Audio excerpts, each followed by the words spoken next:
Hello and welcome to episode 20. It's a landmark episode of Review to a Kill. My name's James and I'm a big James Bond fan.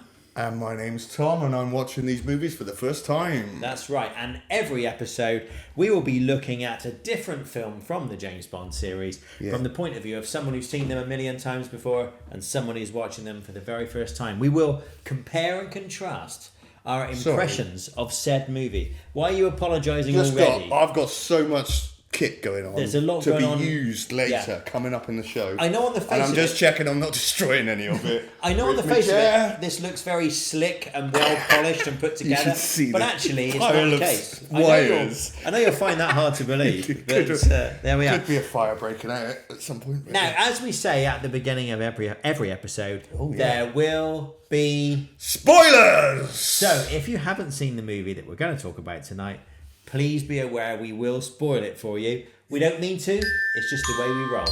That's just what we do. Now, it's time for your feedback. Please remember, we always want to hear from you about all of our episodes. You can leave a comment below here on this clever YouTube channel thing. Below with anything you might want to say. We'd love to hear from you. Or you can contact us on Twitter at Review Kill Show. Or you can contact us on, it'll be on the screen now. Or you can contact us on Blue Sky on at Review to a Kill. Yes. And we should probably mention the Insta. You're the Insta queen. Luxury Tedium. Am I the Insta queen? You are. Yeah. Luxury Tedium. Showing off me at Pixie show last night. Yeah.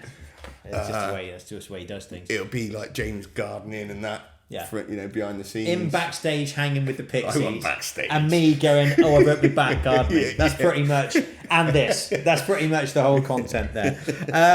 Right.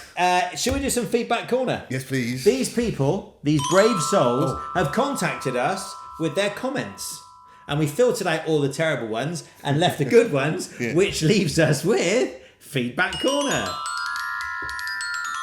Oh, that's nice. It's like normally over your head. That's where feedback. Okay. The actual feedback corner is that corner. That is that corner. Yeah. No, a bit of an extended feedback corner jingle. I just improvise, mate. Mate. I go with the jazz thing. I just noticed it's a fly in here. Someone of your musical ability, you can do that. Do you know what I mean? You can freestyle, and you know it's going to be fine. Absolutely. So that's all good. Right, feedback corner. We're going to start, as I was saying, we're going to start with Enlightenment 789, who we hear from quite frequently, who says, always fascinated, this is obviously talking about The World Is Not Enough, our last episode, okay? Yeah. Always fascinated where the inspiration for the film plots come from. Now, having done the Fleming books and short stories, mostly, elements were taken from the two rogue films, 67's Casino Royale and Never Say Never Again, neither of which we've looked at yet, but stay tuned. Rejigged and meshed together. That's true. There is some of that in The World Is Not Enough. However, he's also said that there is the bodyguard story idea from Fleming's screenplay, James Bond of the Secret Service, and his unpublished novel, A State of Excitement, about the oil industry. Now, I didn't know that. So thank you for the insight. I will go and look those up and report back. Feedback on Feedback Corner, if you like. Yeah. Then we've completed the feedback loop, haven't we? Yeah. We're all feeding back to each other. It's a lovely thing. So thank you for that, Enlightenment 789. And yes, when we come to Casino 67 and Never Say Never Again, you'll notice where the little bits are and things like that. Yeah. Oxford James says they should have renamed the opening sequence Bilbao Is Not Enough. I like very that good. one. I was happy with that. Yeah, very impressive. Pleased with that. We were talking about it was a bit of a special one for me because I got to see it in Singapore and all that. He says it's a special one for him too. First one I saw in the cinema in England. Although I did see GoldenEye in Bulgaria when I was 8 with Russian subtitles, but I'm not sure that counts. I think it does. I think that's brilliant. That's a great... Yeah. What a great place to see your first Bond film in Bulgaria with Russian subtitles. Got a lot of time for The World Is Not Enough. Would argue that this is his favourite of the Brosnan efforts. All right. Particularly at the scene where Valentine shoots the lock off Bond and gives him a knowing smirk. One of my favourites in all Bond. It does seem like this wasn't particularly popular now that I've seen it and looking at people's thoughts. We scored quite high. Sort of mid-table, wasn't it? 11, yeah. Mid-table respectability. It's one I will go back and enjoy, I think. Yeah. Craig Luft Hello to you, sir. Right, Craig. I think The World Is Not Enough is kind of dull. So there's the opposing That's view. probably what I was thinking about. We did say it was mixed, didn't we? Yeah. But when you guys break it down, oh, shucks. You remind me that it's got some good stuff and it's got some interesting ideas. Yeah. My disappointment with The World Is Not Enough kept me from seeing Die Another Day when it came out. And for that, I am grateful. Wow. That's a very good observation. It started already. Yeah. We will be talking in depth about the problems with Die Another Day very shortly. And So James stay was tuned. letting the mask slip. I was like, well, what's he going to be? I've got to be careful. Yeah, be careful what you say. And finally, it's the official nice person. Hello to Queenie Colombo, our official nice person. We were talking about Twine in The World Is Not Enough, Twine. And she shared a link to Twine Time by Alvin Cash and the Crawlers. I didn't know this song. I thought my music knowledge was pretty good, but I've never heard of this song. So anyway, thank you for that. Queenie says, Twine is a good film, but for me, I think it would have been a great, possibly fantastic film if different actors were chosen for the roles of Christmas and Q. We did say last time, I think Denise Richard is miscast. In agreement there, fair to say. I've had the same opinion every time I've seen it, she says. Robbie Coltrane would have been a great choice for Q, which he would have been, but of course he was cast elsewhere in this movie. But yes, in a different world, I think he would have been a very good Q. So that was Queenie Colombo, our official nice person, and that was Feedback Corner. Thank you to everyone for getting in touch. Yeah. Now it's time to talk about this episode's movie. Episode 20 means Bond film number 20, and that, of course, is... I think I die another day. I think I die another day. Another day. Outstanding. It's like Madonna's in the Room, isn't it? Which, according to... wait till you... she ain't coming. No, she ain't coming, no. According to Tom's French chart, should we do the French thing? Let's do the French thing. Cider twang, Yeah. down the allotment with a bag of cans. Look out! Here comes the cider twang. This is quite heavy, you know. That's my new song. Thank you. I'm deeply right. It this time? Tom has a French chart on which all of the James Bond films are printed in French, and it's a good opportunity for us to learn these things. Yes. So we're the West Country. Die Another Day in French is. Hold on, this is quite a complicated one, and I've got a bad back. Hang on, I can't see. Hang on, I got to turn this way. Meilleur un autre jour. Cider twang my ass. Meilleur. That's die, isn't it? Meilleur. I know that one. Meilleur un autre jour. Right? That's what it is. Which is die another day. Right? In French. Very nice. Right. It is time for Tom's brilliant plot summary. Once again, the highlight of the show. Once again, I must ask Mr. Tom Scriven, due to overwhelming popular demand, please will you deliver your plot summary of Die Another Day? I will, of course. It's not as long as last time, all right, lads. We'll be fine. We can get through this. Bukcheon Coast, North Korea! James Bond goes undercover to infiltrate Colonel Tan Sun Moon's HQ, demilitarized zone, North Korea. Where this bloke, Colonel Tan Sun Moon, he's trading weapons for diamonds, but henchman baddie Zhao finds out Bond's real identity. So they're going to kill him, but he causes this explosion with his watch, which makes the diamonds blast into Zhao's face. And they have a chase on hovercrafts, and the Colonel is apparently killed. And then Bond gets captured and gets put in prison by Tan Sun Moon's dad, who's the general. We then see him getting the shit knocked out of him over the credits. 14 months later! Bond looks all shitty and knackered with long hair and a beard, like all scruffy. I wonder what that could look like. Well, I was incarcerated for 14 months, wasn't I? Anyway, and he gets traded for Zhao and finds out M's well Larry with him because she thinks he's blabbed under duress or being drugged or whatever. But Bond reckons there must be a double agent in MI6 and M's having none of it. So Bond pretends that he's dead so he can escape using the defibrillators to zap the medical staff. He goes to Hong Kong for a bit and meets this Chinese agent, Chang, who lets know that Zhao's in Cuba. Havana! Dun, dun, dun, dun, dun, dun, dun, dun. Where there's a group of people dancing on every street corner. Bond meets Jinx and almost immediately does it with her. Next day, she goes off to this gene therapy clinic where people can have their appearance altered. Bond follows her there, and while she kills this Dr. Alvarez bloke, Bond has a fight with Zhao, who leaves this pendant, which leads Bond to all these diamonds with Gustav Graves' company crest.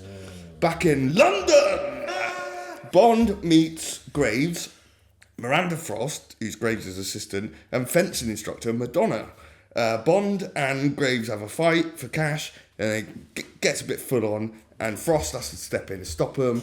Bond gets his 00 status back, and then John Cleese gives him an invisible car, and then goes to Graves' ice palace in Iceland. Graves shows off this orbital mirror satellite that he's calling Icarus. Right? That's a bit weird. Which blasts solar energy in a beam, which he says will do like really ultra high speed farming or something. Is that right? Yeah. Yeah, pretty much. And then Frost is MI6, right? As far as we know at this point, right? So her and Bond have it off. But then Jinx gets captured. Bond has to have a fight with this bloke around loads of lasers before he can free her. And then we find out Graves is actually Colonel Moon from the beginning, and Frost is a double bastard agent, right? Bond pisses about in his invisible car as the ice planet melts, rescues Jinx, he's got captured again. Zhao gets killed by the chandelier during this bit. Bond and Jinx hide in Graves' cargo plane where Graves tells his dad that he's really his son and that he's going to use Icarus to cut this path through the Korean demilitarized zone and have North Korea invade South Korea, right? His dad's not up for this, right? So Graves kills him, right? And then it all kicks off. I'm not up for that, I'll be honest. I'm not up for that, son. I don't fancy that. Nah, mate, nah. And then, so he gets killed.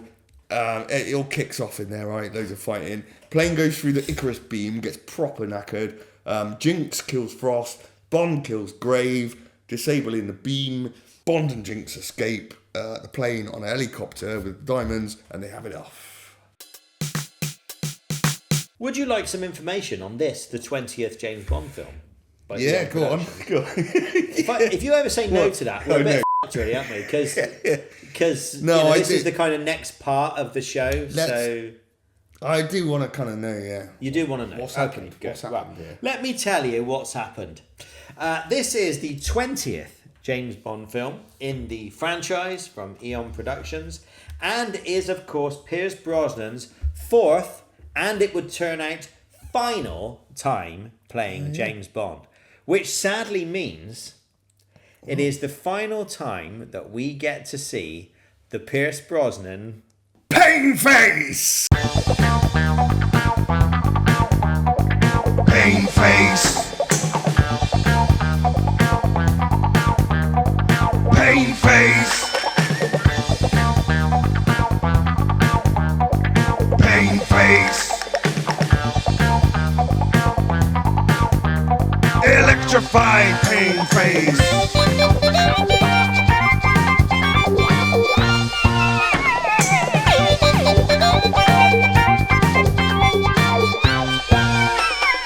Well, I think that's enough of that, James. Get the idea of that. Do you know what the great thing is about doing this show? I mean, if we weren't doing it, we'd just be wasting our time, wouldn't we?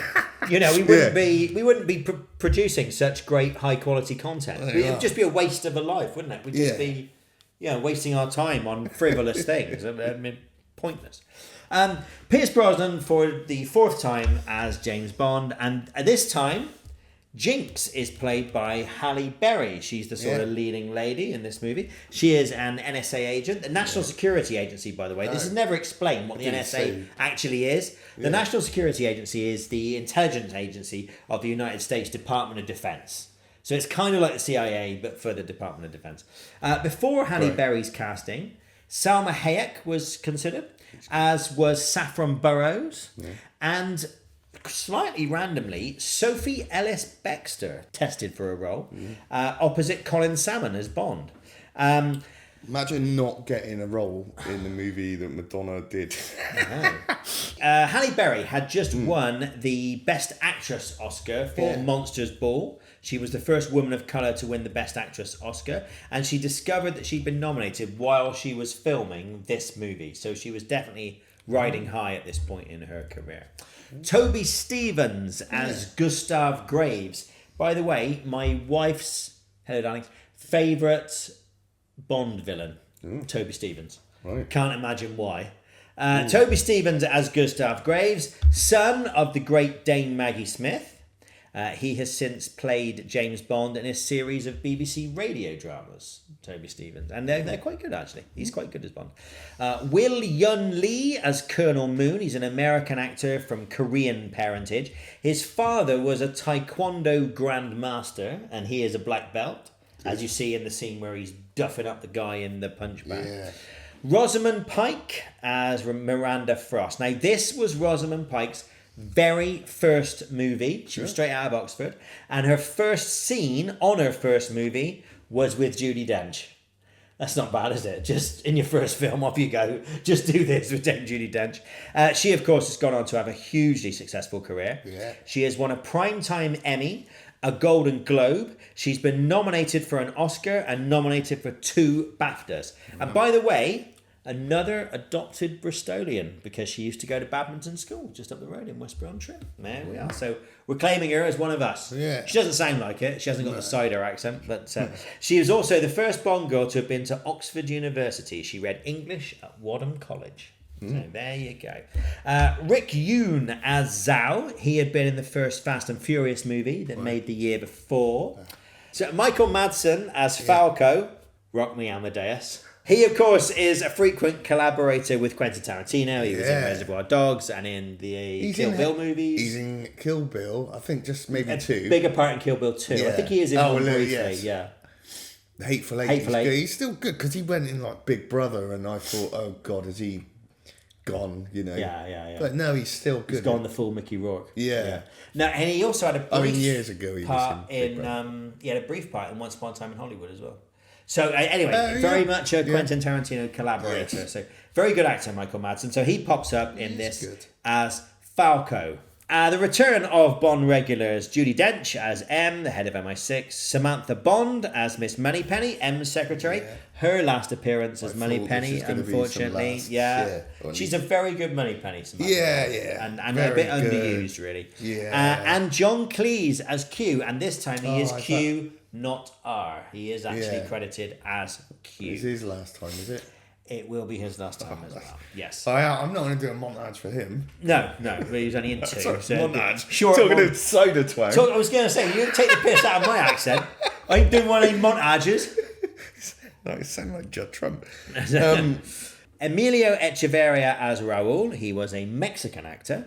Nominated for the Mexican equivalent of a BAFTA. And Lawrence McCaury as Mr. Kill. He's a New Zealand Maori actor who was in Lord of the Rings and, brilliantly, Xena Warrior Princess. So, a bloody good show. A bloody good show. Well, we've all watched that for research purposes, haven't we? Right, a few extras and a few things to point out. Madonna as Verity. Yeah. Is that it? Pretty much all I've got for that. Fair enough. And the stewardess on the plane who brings Bond the drink and he says, "Lucky I asked for a chicken." Yeah. That is Deborah Moore. Roger Moore's daughter. Let me go. There we are. There's a little fact for you. Also, the concierge at the fencing club. Yeah. The black guy with the dreadlocks. Yeah. That's Oliver Skeet. He was an ex-show jumper and there weren't many black dreadlock show jumpers at the time. So he was a bit of a minor celebrity for a while, did some reality TV and so on around this time as well. So he has a little cameo as well. This movie produced by Barbara Broccoli and Michael G. Wilson. The script by Neil Purvis and Robert Wade. It's their second Bond film, but the first they wrote on their own. Okay? Yeah. Now, this is going to surprise you. This was originally intended as an espionage-based Cold War type thriller. Yeah. A bit like From Russia With Love. Something changed along the way, which we will talk about as we get into it. Yeah.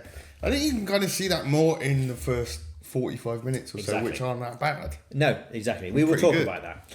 Director Michael Apted, who did The World Is Not Enough, was asked to return by the producers, but the studio didn't want him. So the producers, unfortunately, were overruled by the studio.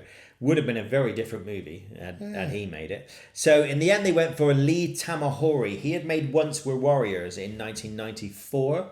I don't know if you've ever seen that. Very tough, gritty film from New Zealand about Maori communities in New Zealand. Took a long time to convince the studio that he was the right man for the job. This, of course, was the 20th James Bond movie. This came out in 2002. Much was made of the fact that this was, firstly, the 20th movie, but also the fact that it was the 40th anniversary of the first movie, Dr. No. So there is a whole scene with John Cleese, which we'll talk about later, that plays on the previous 20 movies.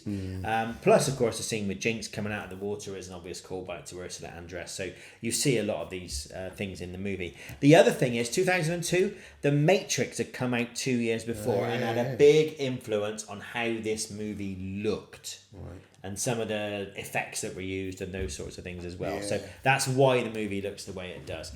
There is, of course, no source novel. Just hear me going, It's not at you. No, I get it. There is, of course, no source novel or short story by Ian Fleming for this. No, I know. Funny that, isn't it? There is a little bit of crossover with some of the writing. Gustav Graves has a little bit of crossover with Hugo Drax in the Moonraker novel. In terms of his background story about finding diamonds and all that is taken from the Moonraker novel. And Miranda Frost was originally going to be called Gala Brand, who is the heroine in the Moonraker novel. Oh, and Blades Club is a setting in Moonraker as well, although that's not a fencing club. Right. The other thing that's a callback to the novel is Kingsley Amis, of all people, was a big James Bond novel fan.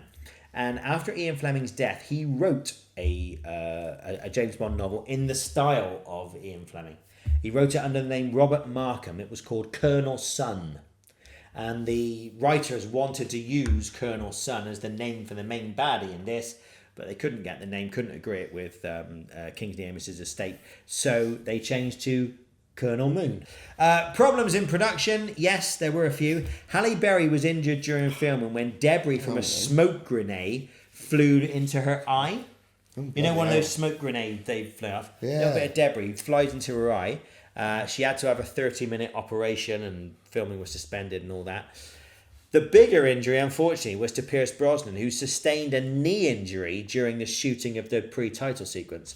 I hate to point this out, but Pierce was pushing 50 at this point. And my back right now can tell you exactly what that feels like, by the way. And so filming had to be suspended for 7 days while Pierce flew to LA for an operation on his knee to get himself back to full fitness. However, despite these problems, the reception for Die Another Day when it first came out was generally pretty good. In the fullness of time, some of the gloss sort of came off it and some of the reviews were a bit mixed. But when it first came out, the critical reviews for this were pretty good. Rotten Tomatoes today has it at 56%, so slightly up on The World Is Not Enough, in fairness. And there is this sort of urban myth going around that it was a flop at the box office. Nothing could be further from the truth.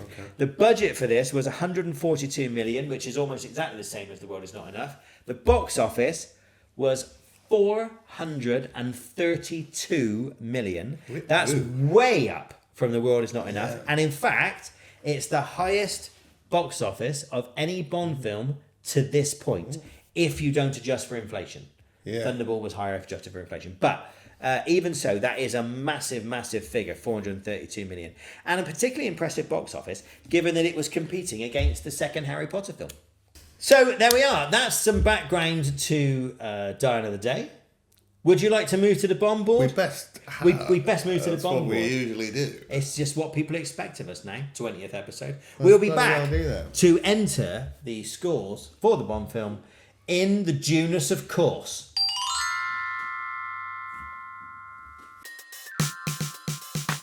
Welcome back. Tom, will you please activate the BondBoard?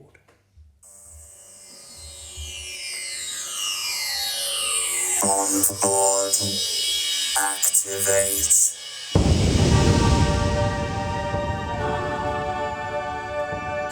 a while to load up. And they're very low. Yeah, no, they're Mellow. ambient. I like it. They're nice. Okay. Sorry. That was nice. Right.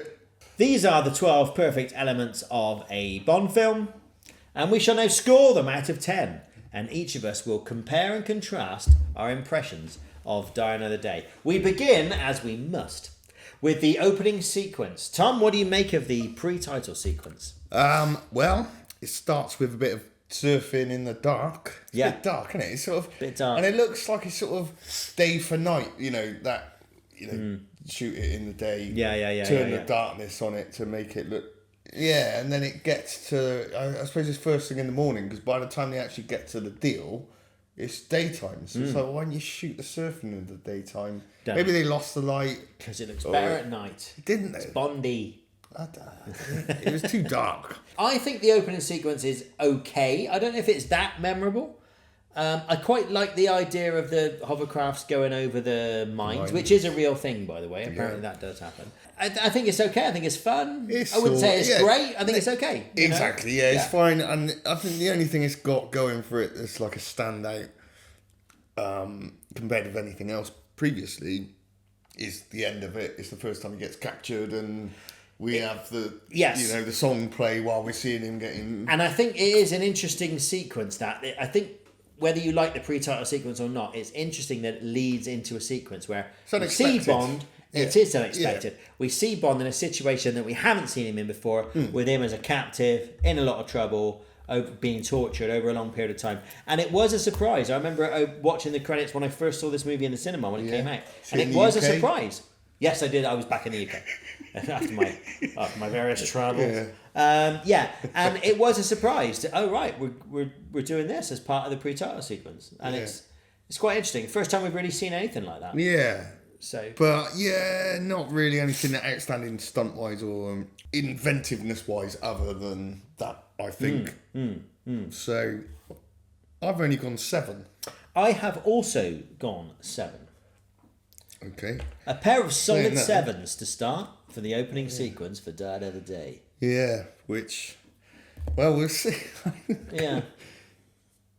Let's see. My scores are very low. Let's see if any of James's are lower than mine. That's 1 or 2 of them might be. Right. Okay. Theme song. The theme song was done by Madonna. This is a song that she already had in the works that was adapted and changed to become a Bond film. Madonna, in this part of her career, was doing a lot of sort of techno, electronic type stuff.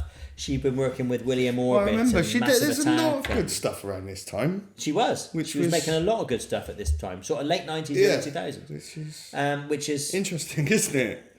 You're not a fan of this? Well, not really. I remember seeing it at the time and thinking... excuse me, I'm setting up my stuff. No, you're all right. I'll just fill. Yeah. I remember seeing this theme tune at the time and thinking, well, it's a bit different, but, it sort of fits with the electronic nature of the movie and all that.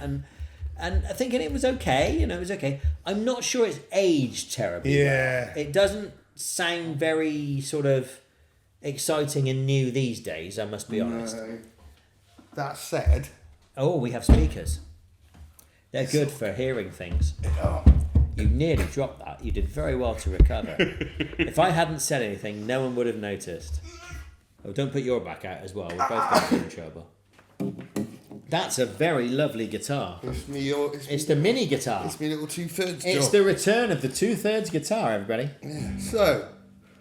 But now, to me as a non-musician, how are you going to play this? Because Die Another Day is very electronic. Exactly. Well, that's why I was trying it. I was doing it on the keyboard. It was slow. Couldn't really just I could just tell you what the notes are.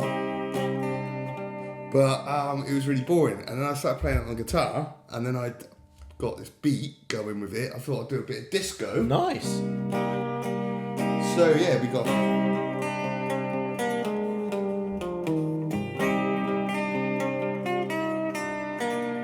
Right, and let's get the beat going, alright? She should have done it honest. Nile Rodgers.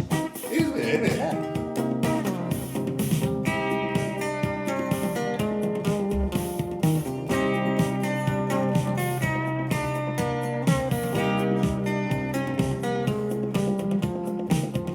right. You got all this going. Let's put a bass line on that. All right, nice.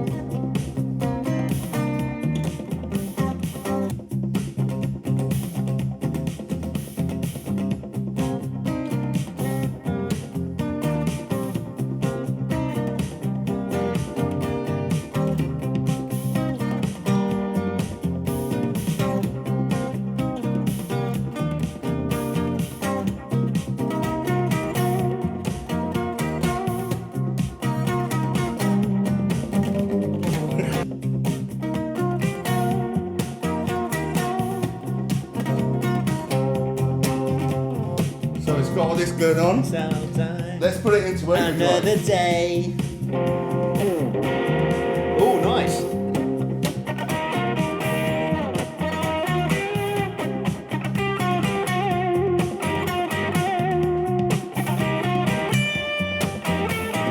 Oh, no. I went wrong there.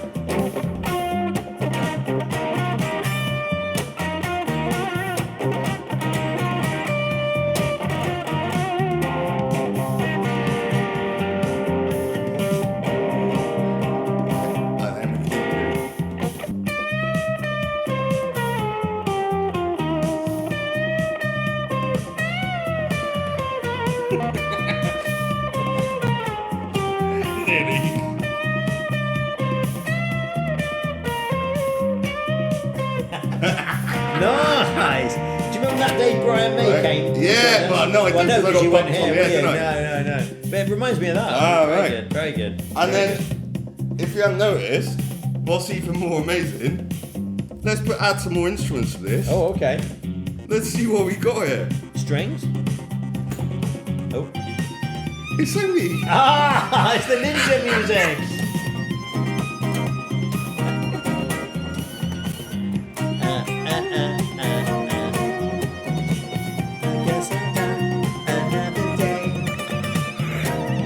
Sigmund Freud analysed these.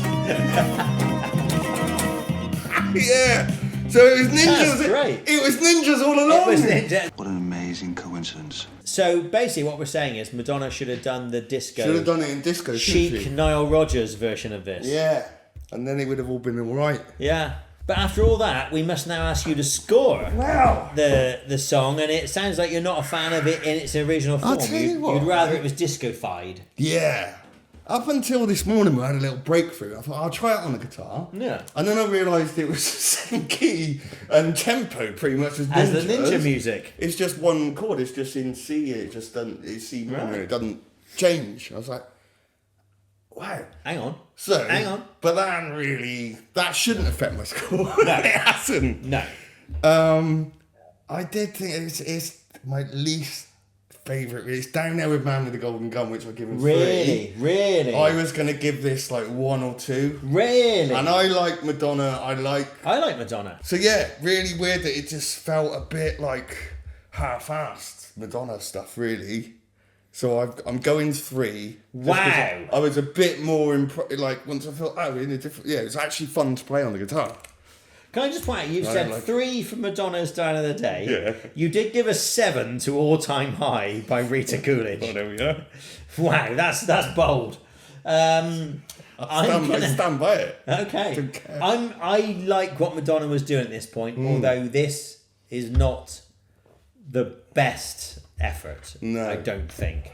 I'm just looking back on previous scores that Yeah. I've given. I don't think it's as good as the garbage. I'm just checking. It's nowhere near as good as a garbage one. No, I've said 7. I'm going to stick with 7. Flip hell. Well, all right, that's fair enough. What did I say? 3. You said 3. Wow, that's low. 7. Okay. I was gonna go. It was gonna be 1 or 2. Okay. Well, that takes I us on found to the some music. joy in it earlier. Yeah. Well, the fact I have to say the way you just played it there was outstanding. I would vote 10 for that. Very good. Right, music score. This is David Arnold for the 3rd time. Yeah. He's gone, in keeping with the rest of the movie, he's gone a bit more electronic on this Got one. very electronic, Although there hasn't he? are some sort of John Barry-esque strings hidden away at different points. There At are. the end, when Bond and Jinx are getting it on, There's some very John Barry-esque strings in that. They wanted to use an actual piece of John Barry music, but they weren't allowed to. So it's a kind of a mixture, I think. I don't know if there's much that sticks out in my mind. That's the only thing. I'm afraid to say the only things that stick out are two busy beats going on. It's like he got a bit overexcited again, but this time rather than doing the Bond stuff, the big scores, he got a bit too overexcited with beats, loops. Right. And they're just not... They're all right. They're not like Eric Serra, where it's completely dated. It feels... But it is of its time, I think, 2000, 20 odd years ago. Yeah. And just even like on the gun barrel, he just goes over the top with these... It's a little bit overexcited. Now, is that him doing that, or is that because he saw the rushes and thought, oh, they've gone all electronic, so I'll make my music a bit more electronic? I don't know. Did you think he's seen the gun barrel and gone, oh, they've gone a bit more high-tech, so I'll do something that matches it? No, well, I think he is. That's what you do, but it's more... but do it better. That's my point. That's my point. Come on, Dave. Put your finger out, son. It's quick. I've said 6 for the score. Yeah. I've only gone 5. Ooh, a 5 and a 6. Yeah. Tom, your scores are shaping up to be quite low for this. Like I said, will any of yours be lower than mine? Well, we shall find out. Let us move on. You said 6, yeah? Okay. Let us move on to stunts.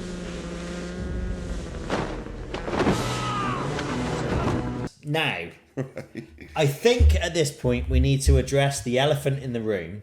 Yeah. And it's kind of a rather large, rampaging elephant that's stamping on everything. Yeah. And that is the CGI in this movie. I think we need to talk about the CGI if we're going to talk about the stunts. Go for it. So, I know that movies use CGI. I know that Bond movies will have used special effects and CGI before. I get it. But there's still a principle here that if Halle Berry is called upon to jump off a cliff, someone jumps off a cliff into the water. You might enhance it with a bit of CGI or general wizardry or whatever. That's fine. But you don't mock it up from the start like it's an animation. And that, I think, is the line that was crossed. The other thing, of course, that everyone talks about, and this is the scene that really, even Pierce Brosnan has given interviews going, really? Is, of course, the kite surfing scene. Which, in fairness, this was Lee Tamahori's idea, and he has taken responsibility for the kite surfing scene. He has given interviews in which he has said, do you know what? I got that wrong. That was my idea. I didn't properly execute it. It was my bad. Apparently the producers were a bit unimpressed and the studio were unimpressed, which is a problem. Yeah. The problem is, I think, maybe the CGI technology wasn't quite where it needed to be. Definitely not. It looks a bit blocky, doesn't it? And a bit, you know. But even so, you could use that as an excuse, but I think the principle must still be someone needs to be doing the stunts, and then you tidy it up and make it look prettier with CGI. You don't just mock the whole thing from the ground up. And then, you know, if your film's set in space or whatever, you don't have to actually go to another planet. Exactly, yeah. So, it's that thing of doing it where you could have just done the practical thing or something similar in a practical way. Yeah. And I just feel like the older movies, when they go, especially the Roger Moore era, just for... you know, just the audacity of some of the things he tried, and putting these things on the screen, you're really getting bang for your buck. And there's something taken away when CGI is used as a shortcut rather than as a tool to make things that you can't do. Yeah. But even this one, it's not just the CGI; it's the close-up as well with the back projection. And this is the thing. Such an awful And this shot. is what Brosnan was saying. They literally did that in a studio on a green screen. And they had Pierce sort of wired up going, nice. I mean, I'm not being funny. You would have to be the greatest actor that has ever lived to make that look even vaguely convincing. So the whole thing doesn't really work. Yeah. And it's a pity because there are some good stunts in this. I think there are some good... Yeah. I think the sequence in the clinic where the clinic's on fire and everyone's running around, the fight scene between Bond and Zhao in the clinic is good. That's good, yeah. I think that's it's similar in some ways to like a kitchen fight with... in Living Daylights. Yes, with... Necros. No, yeah, with Necros. And Greenfall. Yeah. And I think there are some good stunts in this movie. I think the ice driving sequence with the two vehicles. All I was going to say was there are some good real stunts in that which they enhanced with CGI rather than doing it from the ground up with CGI, right? Bit of a so that kind of thing I think works reasonably well. I think there are some good stunts in it. Bond getting chased by the sun. Well, no, it's Icarus. Yeah, don't like that. Yeah, a bit much. Yeah, the hovercrafts at the start. There's some good fighting on the hovercrafts. Again, all real. That wasn't CGI. Yeah, that's pretty good. Yeah. And then there's a lot of sword fighting, fencing, Bond versus Graves, Jinx versus Frost. That's all right. That stuff. Yeah. The Bond and Graves at the end have a fight, but. Yeah, not great. I'm afraid. Normally, there's not much to sort of mark down for stunt-wise, but I have had to mark down. I have also marked down a little. How little? Well, I have said, I've said 6. All right, I've gone 4. 4. You didn't like this movie, did you? I quite like it. When we come to talk about we'll talk about the story. Yeah, I'll tell you what my problem with it is. Yeah. Right. Vehicles is what I have next. And Bond is back in an Aston Martin. Yeah. And it's invisible. Can we just hear John Cleese explain how that works? Tiny cameras on all sides project the image they see onto a light-emitting polymer skin on the opposite side. And once more, please, John. I didn't... Yeah. Tiny cameras on all sides project the image they see onto a light-emitting polymer skin on the opposite side. I tell you what's sad about this. Yeah. It's the first time we've seen Bond in a new Aston Martin since The Living Daylights. 15 years earlier. Yeah. Right? Because all the contracts were with BMW and he had the DB5, did he, in GoldenEye? In GoldenEye, correct. Very good, good, excellent work, my friend. Good memory. Yeah. But as a new. Yeah. And it's the V12 Vanquish, which is a beautiful car. It's a gorgeous car. There it is. Yeah. Let's have a look. Bit small, but yeah. But of course, no one remembers that. All everyone remembers is it was the invisible car, and we all sort of sat in the cinema and went, "Really? It's an invisible car?" Honestly. Now, the invisible car apparently did not come from the writers. Purvis and Wade apparently did not like the idea of the invisible car. Who did then? I think it may have been Lee Tamahori. I'm not sure. Yeah. I don't know is the honest answer, but Purvis and Wade have definitely disowned it. And it's a pity because it's a gorgeous car. And in the chase sequence, because the thing about it is it's only actually invisible for about 2 minutes anyway, and then the cloaking doesn't work anymore. Yeah. So then you're just left with a normal chase sequence. So why make it invisible? It doesn't really make sense. Yeah. But anyway, so once it loses its capacity to be invisible, you see this beautiful Aston across the lake in Iceland, being chased, by the way, by Zhao in a Jaguar XKR convertible, which is another really gorgeous car. Right, and Jaguar were making some beautiful XKs at around this time in that British racing green colour. Yeah, lovely, beautiful car. So no one really thinks about that because everyone just remembers the invisible car. So I think that's a bit of a pity. In terms of other vehicles, do the surfboards count? Yeah, I suppose they do. I've written them and they aren't normal surfboards because you see all the gadgets and weapons included on the underside. I'll put that in gadgets. Hidden, we'll get back to that. Gadgety stuff in the surfboard. Yeah. So definitely a Q branch surfboard. Very good. The ice dragster. Yeah. What is that? Rocket car thing. Yeah, that sort of flat rocket car thing. I'm not convinced about that at all. I think it all felt a bit clunky. The references to Donald Campbell and Bluebird and all that. Yeah. I just thought it felt shoehorned in. I remember thinking even at the time, clang, that just didn't sort of feel right, you know? Yeah. Not convinced by that. Not much else, is there? Yeah, Jinx drives the enormous pink thing, which is very incongruous. Yeah. But apart from that, I don't think there is much else unless you want to count the big cargo plane. There's hovercraft bastards at the beginning. Oh yes, I forgot the hovercraft. Oh, there are these. What are they called? Little launch glider things. Oh yeah, that detach when you parachute. They apparently were a real thing. They're all right. Yeah. They're Quite cool. Could have used them for a little bit longer, maybe. Yeah. Perhaps I'm being a bit and critical there. Compared with any sort of aerial stuff we've seen before, like you said, it wasn't very long, and it's just done. And the make it a bit longer, fly them around a bit. Yeah. So that's all I've got for But vehicles. that was real technology apparently. So I don't know. I love the V12 Vanquish. I think it's gorgeous, but you've got to take a couple of points off for it being invisible. Or to the casual eye. This is the first of the movies where I've shouted at the screen involuntarily. If I was at the cinema, I may have done it. Well, if back in there, I went, it's funny, no! It's funny you should say that, because in the cinema, a couple of people did. Did they? I was watching it. Yeah, I didn't. It happened was a couple of times. Instant reaction. It's like it's like blinking, but something goes in your eye. You can't help it, right? Yeah. So you see, it's an invisible car, and some people are just like, whoa. It actually annoyed me. No. So not having it. So I've only gone 4. That's low. I've gone 6. I do like the Vanquish and the XKR. They look all right, but look good. absolute shit show having an invisible car. Doesn't make any sense. Not having it. That's Squire. the first time when I'm firmly like, no, they definitely not having that's it. a mistake. Right. Shall we move on to the villain? We best had. Villain of the movie is, of course, Mr. Graves. Gustav Graves, who turns out to be Colonel Moon, but he's really Gustav Graves, and so on and so on. Yes.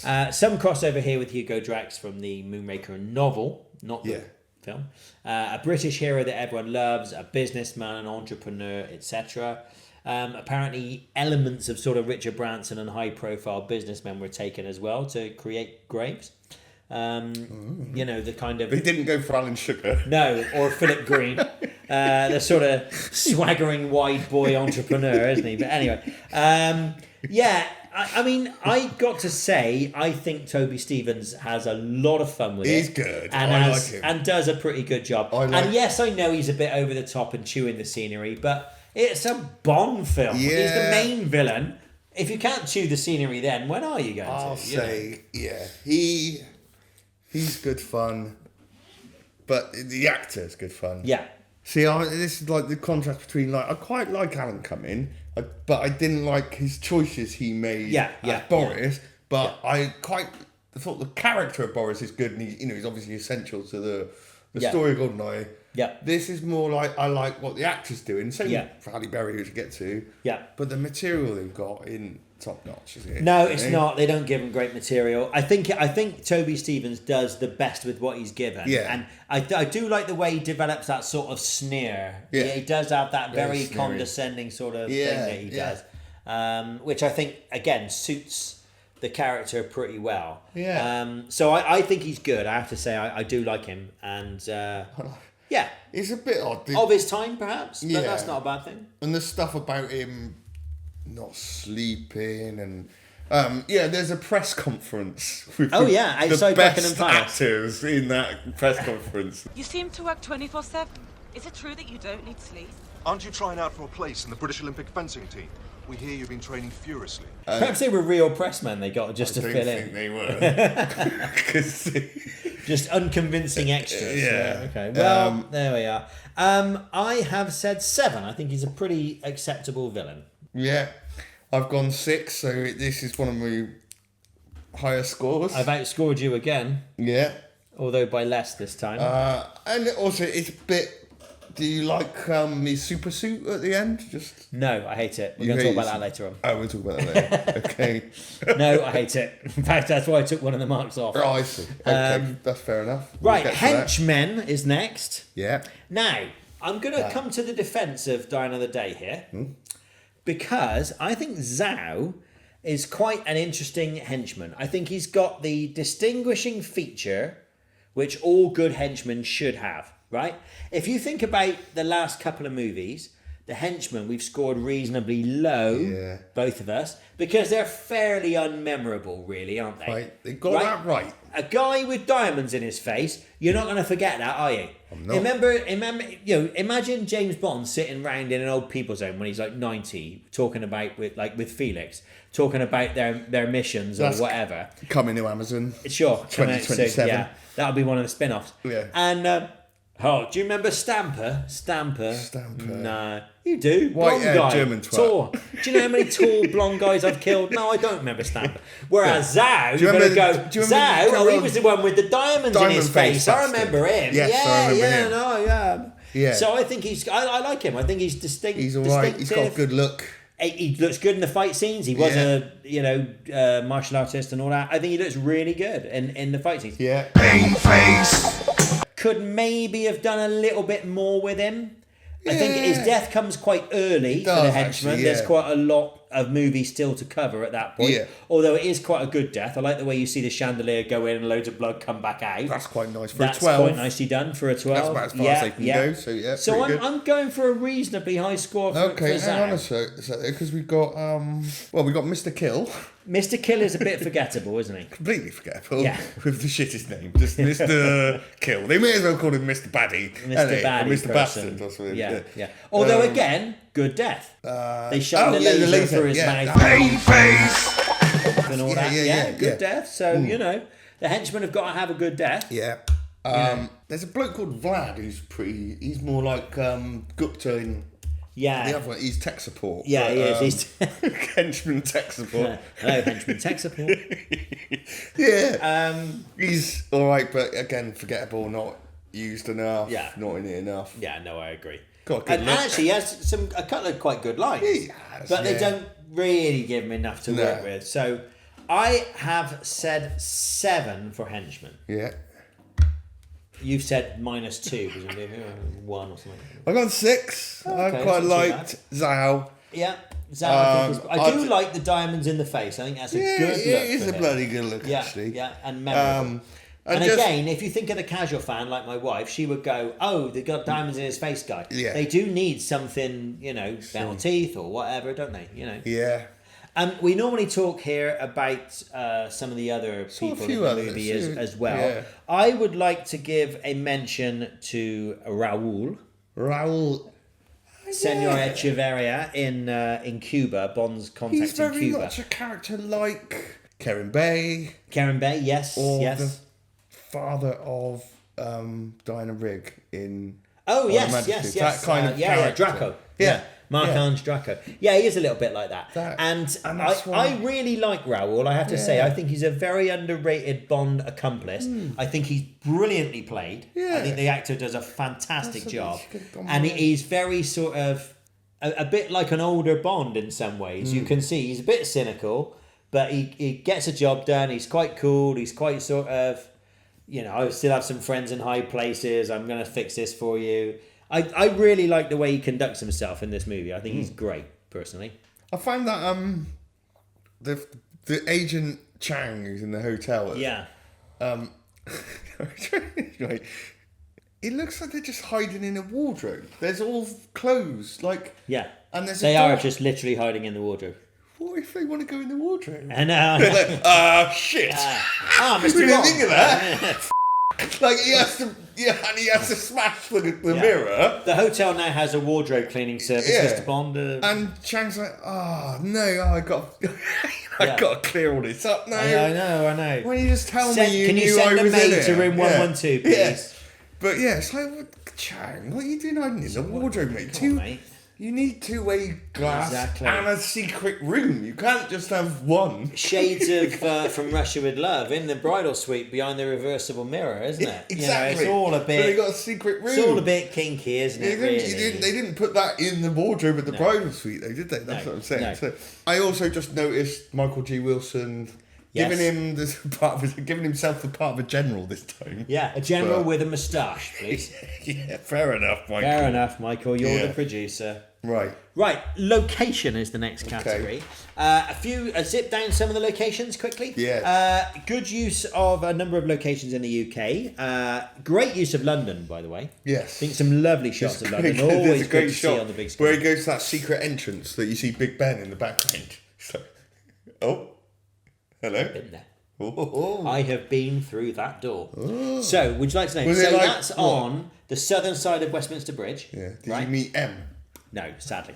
I'm walking along the South Bank just there, and the door is open, and it's really short, right? I mean, I'm short, Did you and I can shit just get in. yourself? And I thought, I have got to go in there. I can't let this opportunity pass me by. I literally got You're to go in. expecting to see And whatever Judi Dench happens, go, I'll roll with it, right? You found the door. You are the new James Bond. I thought what it would be, and I know this is really boring. I knew it wasn't going to be a secret lair down to M's office or whatever, right? I thought, maybe it's like the struts for the bridge, or you know, it's like there's like a access down, you know, metal staircase down to the bridge or something like that, right? And honestly, do you know what it is? It's a room about the size of this table, and it's a tea room where the traffic wardens go for a cup of tea. I stuck my head around the door, and there were 3 traffic wardens looking at me. Like, One of them went, "All right, Bond fan." and I went, "Yeah, sorry," and just left, and that was literally it. And it was literally just a kettle in the corner, a few and a bag of tea bags, and that was it. It's a little tea room for the traffic wardens.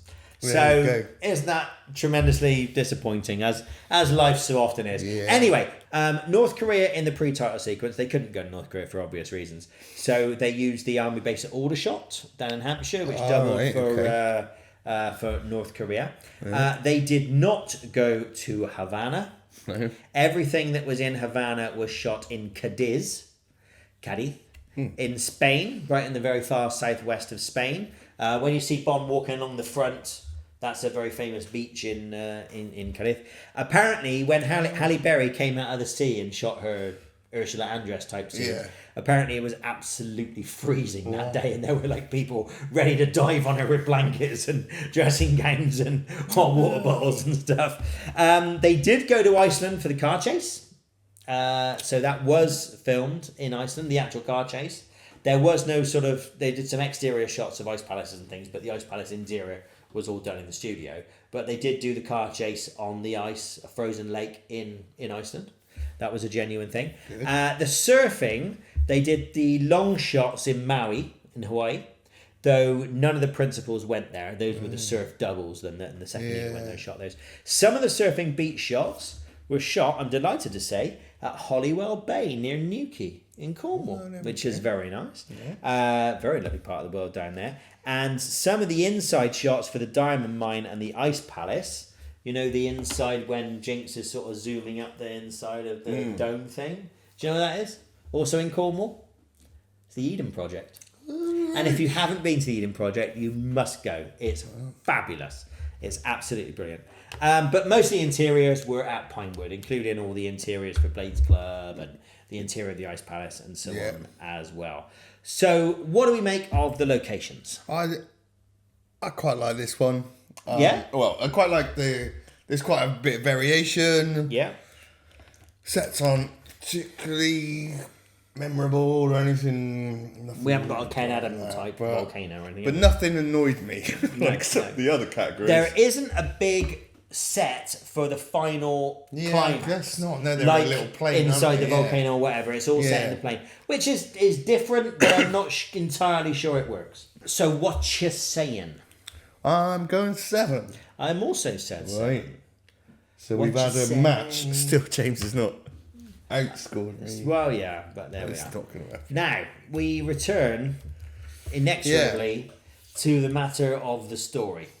Now, do you mind if I give you my impression of the story, and then you tell me if you feel this is in any way connected to it? Let's hear it. So, I think, let's call this roughly a 2-hour movie, right? Yeah. More or less. 2 out of 10 or whatever. 2:10 or whatever it is. So, I'm saying the first hour, yes. The second hour, no. That's pretty much where I am.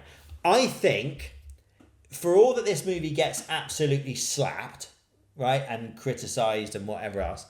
I think, as we mentioned, I think seeing Bond in a difficult position in the North Korean prison is quite interesting. I quite like the Hong Kong sequence. I think that works quite well. Yeah. We then go to Cuba. I think that works well. That's I think, all right, some cheesy lines with Bond and Jinx, but I think the clinic, all that works very well. Good fight was out. Then we get back to London. We do the stuff in the Blades Club. I like the fencing scene, I have to say. I think it's good fun. That's why I see. I was going to say I wouldn't have quite gone an hour. I'd have said about 51 minutes. I think it's good fun. I like the fencing scene, right? So I'll buy it, right? Fine. And so I'm actually thinking, all right, this is sort of pretty steady classic Bond, really. Yeah. Right? You've got fencing and all these different things going on. I think it's a good Bond movie to this point. And then what happens? We get to Iceland and... You go to yeah. Oh, we're doing space lasers again. Yeah. Oh, and this space laser is a bit bigger than the last one. And, it does that, which the last one didn't. And the second half of the movie, I just... space lasers. Right, okay, fine, whatever. Yeah. And I think it's a shame because I think we have a good, interesting Bond film based on his 14 months in captivity, how he recovers, how he responds to it, all the rest of it. It's interesting and different. And then the last hour is just all crash. Okay, I'll say... Right. I sort of agree, but I'll say they wasted that after doing an interesting thing with him getting captured. Yeah. It's hardly ever referenced again. He doesn't. He doesn't play it as a man who's been tortured for 14 months. I don't think the script allows. I don't think. Yeah, you don't want that really. So I get that. So you either do it and it's like affected him or something's gone wrong. Or exactly. That psychological trauma, and there's absolutely none of it. So it just seems a bit wasted, but it's not that it's not that kind of movie to deal with that sort of thing. But yeah, I found the beginning and the first 40 minutes or so, it just felt a bit more like classic Bond, a Connery story or something. You know? It did. And then it just got, I'd say, it was let down by the virtual reality glasses sequences. That was another bit where I actually went, no! The crash bang wallop stuff. I've got a list of things that annoy me. Okay, go on. It's not that long. But yeah, so Madonna, John Cleese, Invisible Car, ridiculous laser sequence, even for Bond. It's like, why? They liked it in Goldfinger with the laser. Let's have 20 lasers. Yeah. And they're all flying around and it's just that let's go fight over there or turn the lasers off. Yeah, we've said that as CG. And just the overuse of the... Okay, right, so it's the 40th anniversary. Yeah. But you're going to... When do you want to say about the cube bit? And the gadgets. Okay, we'll go, That annoyed you, did it? Massively. Yeah. Okay, really so what are you saying on the story? 3. Yeah, 6 for me. All right. Yeah, which is low for me. Yeah. I am a fan of these movies. So to only give the story 6, I think it's disappointing. And I'll watch this one again, don't you? I'll watch the first hour. Oh, right. Let us go to the final 3 categories on the BondBoard tonight, which are... Gadgets, gags, and girls. Gadgets, gags, and girls. This is for a very sort of tech, electronic heavy movie. Most of the gadgets in this are actually callbacks to the previous ones, aren't they? Anyway. Yes.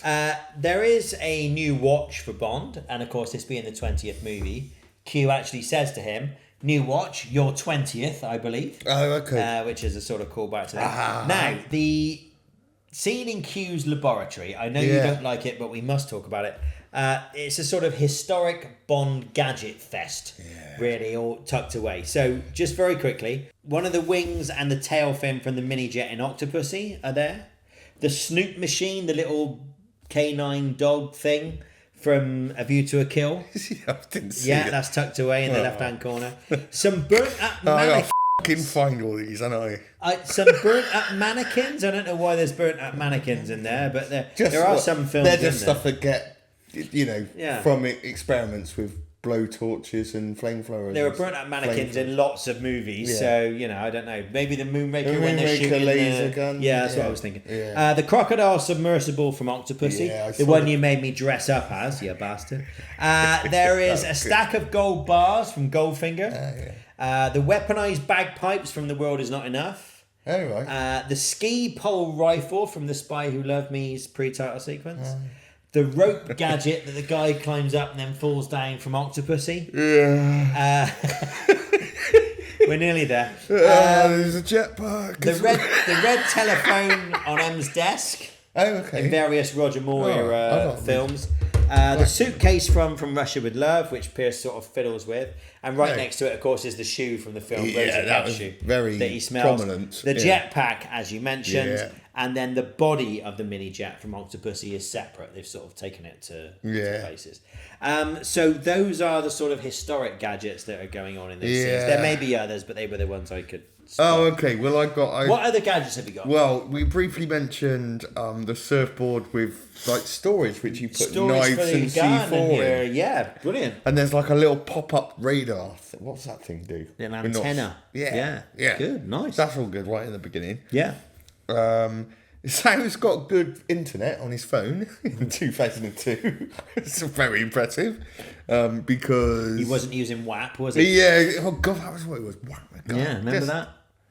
Awful. Didn't work. Did it? Yeah. Didn't work ever. Anyway, there's a human distraction gadget. He uses a knocked out human in a wheelchair as a distraction. I'm going to call that a human gadget. VR glasses. We've got an ultra high frequency single digit sonic agitator unit. Yes. That's on the ring. All right. Yeah. I'll say that one works. If it does the job. That does work. And it comes in handy. And we got Graves' super suit. Graves' robot suit thing. Lynn, are those your mum's cataract glasses? Yeah. Which it starts in the case, but becomes this full Iron Man suit thing that Vlad has made for him. Yeah, I can remember not liking it then, and time has not been kind to it. I just thought, nah, I'm not having that. It is a bit superhero-y type yeah, thing, it's not.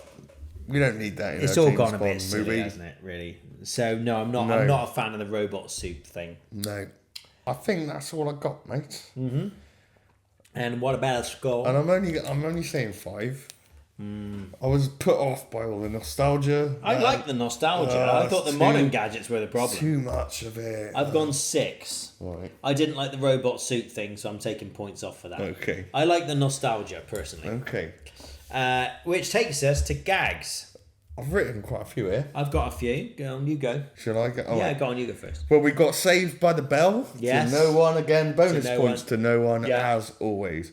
I like when the doctors are looking over their scanning Bond and they see the liver's not too good. Definitely him then. Yeah, That's good, all right. good lines. That good made me lines. chuckle. Happy with that, yeah. I like it when he goes into the hotel in Hong Kong. My usual suite, please. That You is like one of my favourite bits in all of Bond. Honestly, I think as a gag, I think that is top 5 in the whole of Bond. Good. The way Pierce walks in without a care in the world, like he totally owns the place, in a pair of pajamas, soaking wet with a beard down to his gut. And then he sort of walks, well, yeah, you know what I mean, big beard and all that. Yeah. And then he just bounces up to reception and confidently goes, my usual suite, please. And like waits for the guy to stare at him. Like, I think Pierce is brilliant at that. More of that in this movie. More of would that, have been good. please. Yeah, Pierce is brilliant. That was good. So, in contrast to good, we've got all of Jinx and Bond's dialogue. Yeah, basically all of Jinx's lines. It's innuendo. I haven't even bothered. I just got so bored of it. It's just... It's quite a mouthful.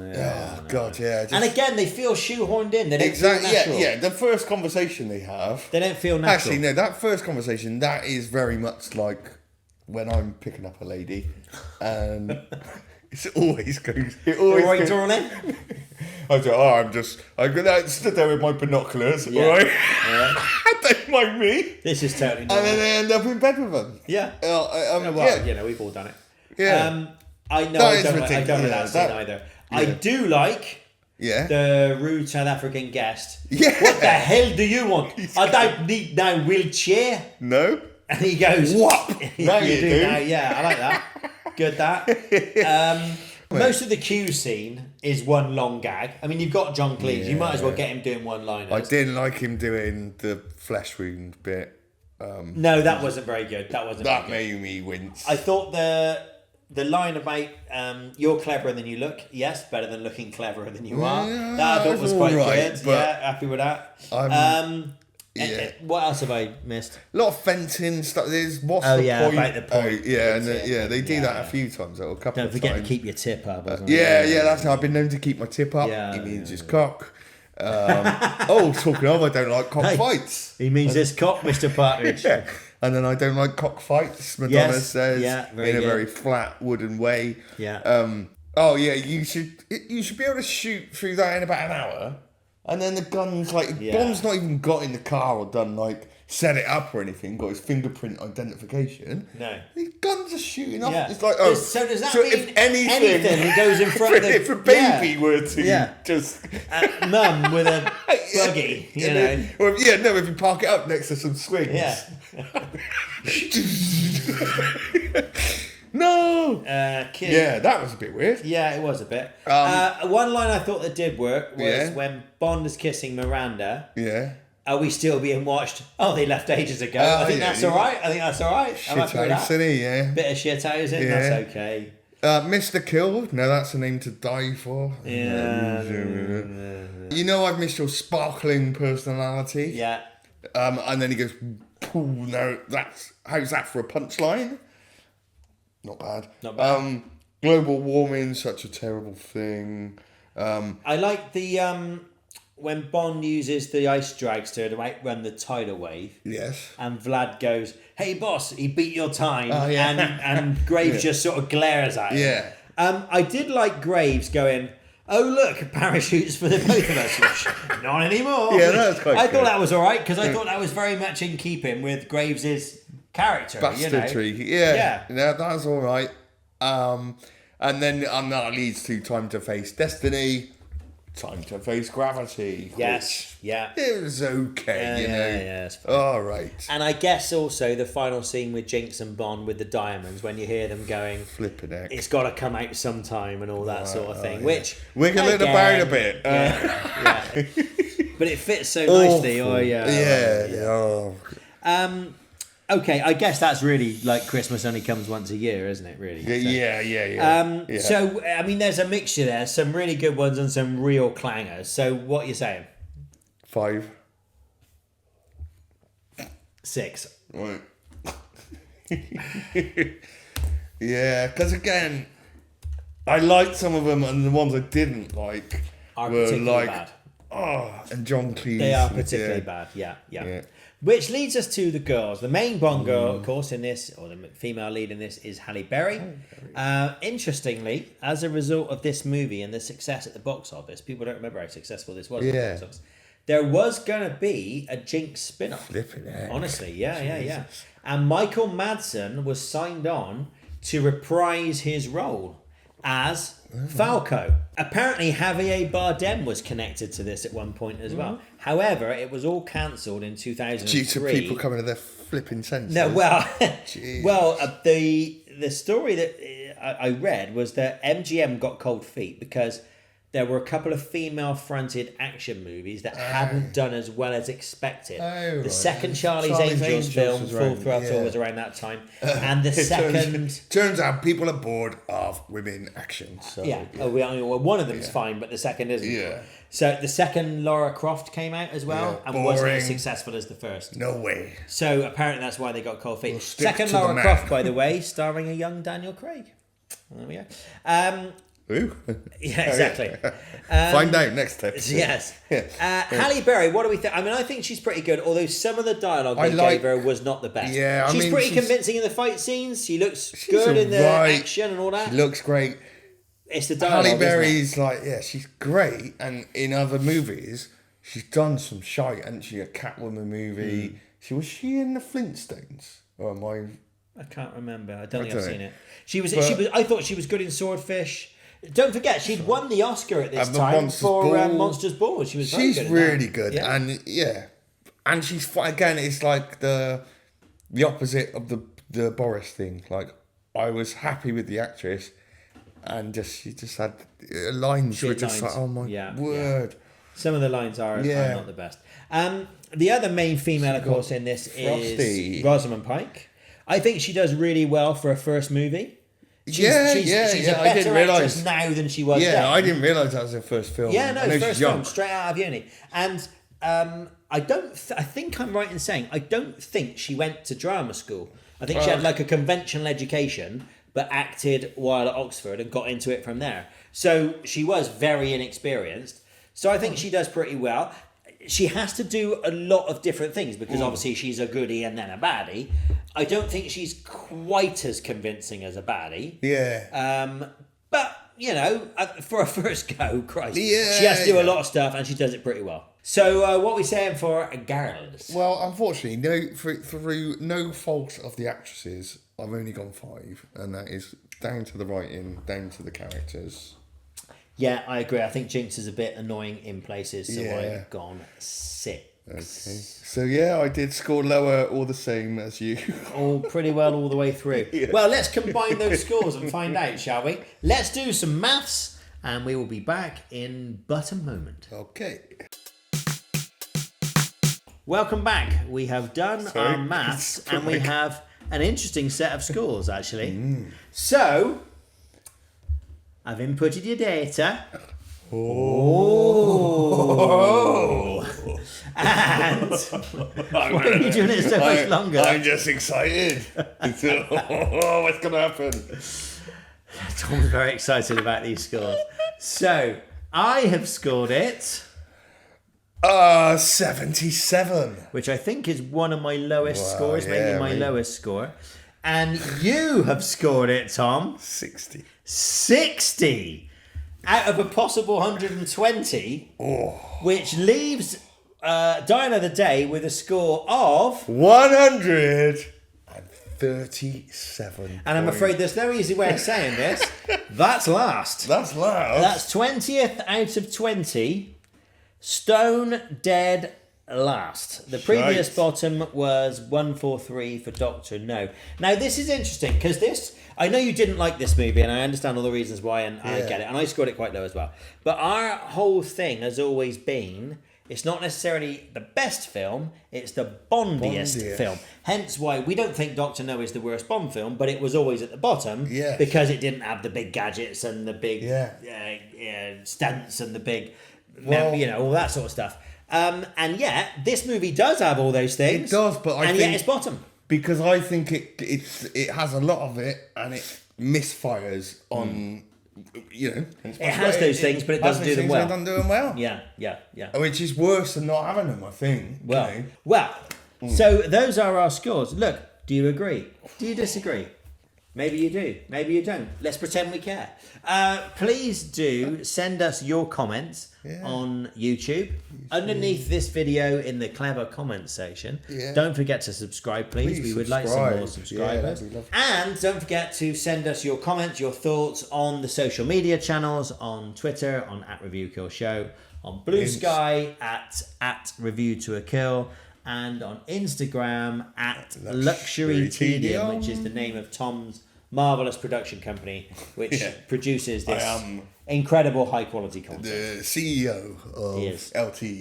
He's like the Elon Musk of Luxury Tedium. So next week he's going to rename the company to Y. Yeah. Y. But not the letter Y. Not the letter, just Y. Why are we doing any of this? So look, that's the end of the Pierce Brosnan era. And we'll talk in the next episode about why they moved on and went to Daniel Craig and how all that transition to Casino Royale happened and all that stuff we will talk about in the next episode. And I strongly suspect Casino Royale is going to score a little higher than Die Another Day. So I think. So look, there we go. Hope you enjoyed the show and we will see you next time when we will do Casino Royale. Thank you for watching. And thank you, my friend. Cheers, mate. Nice one. Cheers. Good night. Do we keep doing this or do we? I'm stuck. I can't move. No, keep doing it. I can't move. How do we stop? No.